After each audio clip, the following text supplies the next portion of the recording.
शुरू शुरू में जब एफएमसीजी में हमने जॉब की थी यानी एंट्री की थी तो एज ए पीएसआर की थी, पायलट सेल्स रिप्रेजेंटेटिव, और वो भी एक न्यू लॉन्च कंपनी थी। यानी कंपनी नहीं, कंपनी तो विदेशी थी लेकिन उसका जो प्रोडक्ट था डिओड्रेंट वो इंडिया में कोई थर्ड पार्टी लेके आया था और एक साथ पूरे इंडिया में लॉन्च नहीं हो रहा था। नॉर्थ इंडिया में कोई डिस्ट्रीब्यूटर बड़ा था वो लेके आया और उसने छोटे छोटे डिस्ट्रीब्यूटर, छोटे छोटे C&F अपने बनाए और उनको स्टार्ट किया।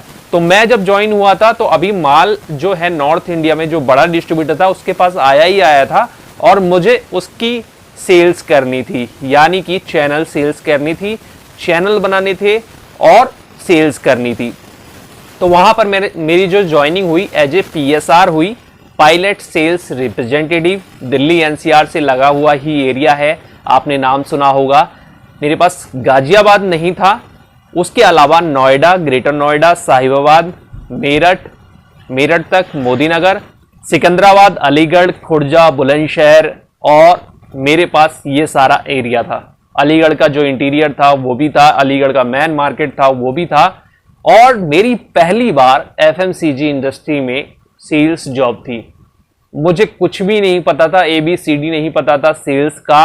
सेल्स के जो फॉर्मूले होते हैं, कैलकुलेशन होती है, कैलकुलेटर चलाना ये भी बिल्कुल नहीं पता था। हालांकि मैंने MBA रेगुलर किया था और MBA में इतनी छोटी छोटी चीजें नहीं सिखाई जाती, वहां पर बड़ी चीजें ही सिखाई जाती हैं। लेकिन जब आप छोटी जॉब में आते हैं एकदम निचले स्तर पर, तो वहां पर MBA काम नहीं करता या पढ़ाई लिखाई बहुत ज्यादा काम नहीं करती है 20% करती है, यानी 100% में केवल 20% करती है अगर आदमी करने वाला हो तो, और 80% आपका जो छोटी छोटी जीवन में होती है, यानी पहली क्लास से लेकर 10th तक जो पढ़ाई की होती है उस पर सारा खेल होता है। लेकिन वो हमने बहुत मन से नहीं की तो स्टार्ट हो गई। अभी प्रोडक्ट आया नहीं था, मेरी 10 दिन पहले ही ज्वाइनिंग हो चुकी थी। तो मुझे देखो, कोई भी अगर किसी एम्प्लॉय को रखता है, पैसे देता है, तो वो उससे एक एक क्षण का काम करवाना चाहता है। वो चाहता है कि उसकी सैलरी जस्टिफाई हो। तो 10 दिन तक मेरे पास काम नहीं था, माल अभी आया नहीं था। मतलब नॉर्थ इंडिया के जो बड़ा डिस्ट्रीब्यूटर था उसके पास आ गया था, लेकिन हमारे C&F पर नहीं आया था। हमारा C&F था गाजियाबाद से पूरा पश्चिमी यूपी सप्लाई था, यानी जो डिस्ट्रीब्यूटर थे।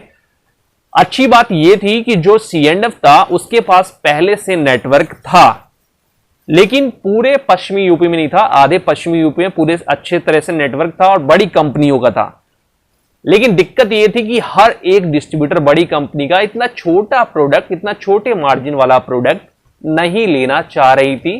तो उसमें से काफी सारे लोग कन्वर्ट हुए, काफी जगह पे उन्होंने भेजा उस माल को, लेकिन वो बहुत सारी दिक्कतें आई जो कि मैं समय में आपको वीडियो बताता रहता हूं।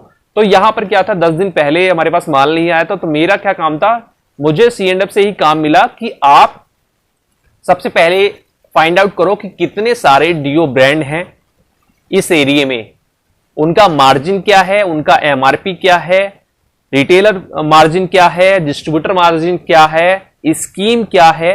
इसका एक आप चार्ट बनाओ, क्योंकि उन्हें पता था मैंने MBA किया है, तो उन्होंने मुझे MBA वाला ही काम दिया कि आप ऐसा करो, इसका चार्ट बनाओ प्रॉपर और 1-2 दिन में हमें दिखाओ। तो मैं तो नया था, चार्ट वार्ट बनाना सब आता था, एक्सेल सीट सारी चीजें आती थी, मैंने वो बना लिया फटाक से। लेकिन उसके अंदर डेटा भरना होता है तो उसके लिए मार्केट करनी पड़ती है। मेरा दिन जो सुबह स्टार्ट हो जाता था, मैं 9 बजे किसी भी मार्केट में पहुंच जाता था। किसी भी मार्केट में, दिल से बोल रहा हूं, किसी भी मार्केट में 9 बजे से पहले पहुंच जाता था। 9 बजे से पहले पहुंच जाता था जब 1-2 शटर ही खुलते थे उस मार्केट में। मेरा, क्योंकि मैंने पहले कभी किया नहीं था, मुझे हमेशा डर लगा रहता था, तो मैं अपने काम को और भी परफेक्टली तरीके से करना चाह रहा था। मैं इसलिए सुबह पहुंचता था कि ताकि सुबह सुबह जब दुकानदार दुकान खोलेगा उस समय ज्यादा कस्टमर नहीं होते, तो मैं अपनी बात आसानी से कर लूंगा और क्या करनी है इसकी प्रिपरेशन भी मार्केट में जाके ही करता था। तो कई बार ऐसा होता था मैं मार्केट पहले पहुंच जाता था, मार्केट पूरी बंद रहती थी, 8 बजे 8:30 बजे पहुंच गया तो नींद नहीं आती थी। तो नई जॉब थी इसलिए नींद नहीं आती थी, तो 8:30 बजे पहुंच गए, 8 बजे पहुंच गए। तो उस मार्केट के जब तक वो खुलती थी मैं 3 से 4 चक्कर लगा लेता था। मतलब पूरी जो शाम तक मुझे मार्केट करनी है उसको मैं पूरा घूम लेता था, ये गली वो गली ये मार्केट, मतलब सारी आइडेंटिफाई कर लेता था कि यहाँ पे एक दुकान है, ये जनरल स्टोर है, लिखा रहता है ना, मैक्सिमम लिखा रहता है, तो आइडेंटिफाई कर यार यहाँ तो मतलब हैं 60-70 दुकानें हो जाएंगी अगर करना चाहें तो कर लेता। फिर धीरे धीरे शटर खुलता था तो वहां पर बात करते हुए करता था। मेरा मार्केट में पहले आने का कारण यह भी था कि मैं हर दुकान पे टाइम लगाता था बोलने में, क्योंकि मैं ऑब्जर्व भी कर रहा था कि दुकानदार क्या चाहता है, उसकी दुकानों में क्या माल रखा हुआ है, कैसे मुझे बोलना है, इसकी प्रिपरेशन भी है। फिर वो काफी सारे क्वेश्चन आंसर करते हैं दुकानदार, तो मुझे उनके सारे सवालों के जवाब देने थे, इसलिए मैं पहले आता था और हर दुकान पे टाइम लगता था। तो इस तरह करके मैंने 3 से 4 दिन में काफी सारा मतलब डियो का जो ब्रांड है उसके एमआरपी, देखो ब्रांड तो मुझे मिल गया, ब्रांड आसानी से मैं दुकान में देख के लिख लेता था और एमआरपी भी लिख लेता था, ठीक है। मार्जिन स्कीम बहुत ही मुश्किल से पता लगते थे क्योंकि हर दुकानदार हर डिस्ट्रीब्यूटर नहीं बताता। बहुत सारे लोग बता देते थे, दयावश बता देते हो कि नया लड़का है चलो इसकी जॉब बची रहे, तो वो लोग बता देते थे। तो मेरे सामने दिक्कत ये आती थी कि कई लोग गलत भी बता देते थे, तो मैं लिख लेता था। लेकिन मेरी आदत थी कि मैं हर जगह, काफी सारे लोगों ने एक ही स्कीम बताई एक ही प्रोडक्ट पर, तो मैं उसको कंपेयर करता था कि एक्चुअल ये है, ठीक है, क्योंकि ज्यादा लोग जो बताएंगे वो एक्चुअल है। तो इस तरह से मैंने वो सीट 3-4 दिन में तैयार करी और मैंने इस बीच में बिग बाजार और जो बड़े इसके फॉर्मेट थे उसमें भी गया, क्योंकि वहां पर काफी सारे डियो रखे रहते हैं, तो उसके ब्रांड लिख सकते हैं, एमआरपी लिख सकते हैं और वहां पर क्या ऑफर चल रहा है रिटेल में, यानी बड़े बड़े जो रिटेल स्टोर होते हैं उसके अंदर क्या चल रहा है, बिग बाजार हो गया, इजी डे हो गया, इस तरह से जाता था, उनका भी लिख लेता था। तो मैंने 1-2 लाइनें और बना ली कि रिटेल में कितने में बिक रहा है, क्या ऑफर चल रहा है। तो ऑब्वियस सा है कि जो C&F वाला तो बड़ा खुश हो गया क्योंकि 3 दिन में मैंने काफी सारी चीजें कर ली और मैंने इंटरनेट का भी बहुत इस्तेमाल किया। इंटरनेट का इस्तेमाल किया, मुझे बहुत सारी चीजें गूगल पर भी मिल गई, मार्जिन, किस प्रोडक्ट का मार्जिन क्या है, कितना, बहुत सारी, क्योंकि बहुत सारे लोग पोस्ट अपडेट करते हैं तो वहां से आइडिया मिल जाता है, वहां से एग्जैक्ट हमें डाटा मिल जाता है। तो बहुत सारा डाटा मैंने तैयार कर दिया 3 दिन में। मतलब 3 दिन में जो विदेशी ब्रांड थे, इंडियन ब्रांड थे, कहां से मैन्युफैक्चरिंग होती है, गुड़गांव से होती है, तो ये जो 3 कंपनी है इनकी तीनों की जो बॉटलिंग होती है वो गुड़गांव से थी। इतनी बारीक डिटेल मैंने तैयार कर दी और वो जो इम्प्रेस था, मतलब C&F वाला काफी इम्प्रेस हुआ कि यार तुमने तो यार बहुत तगड़ा जानकारी जुटाई, कैसे जुटाई, क्योंकि उसको लग रहा था कि मैं मार्केट से इतनी सारी चीजें जुटा नहीं सकता, कैसे करूंगा, पहली बार कर रहा हूं। मैंने उसको ये नहीं बताया कि मैंने इंटरनेट से किया बहुत सारा डेटा, बहुत सारी चीज।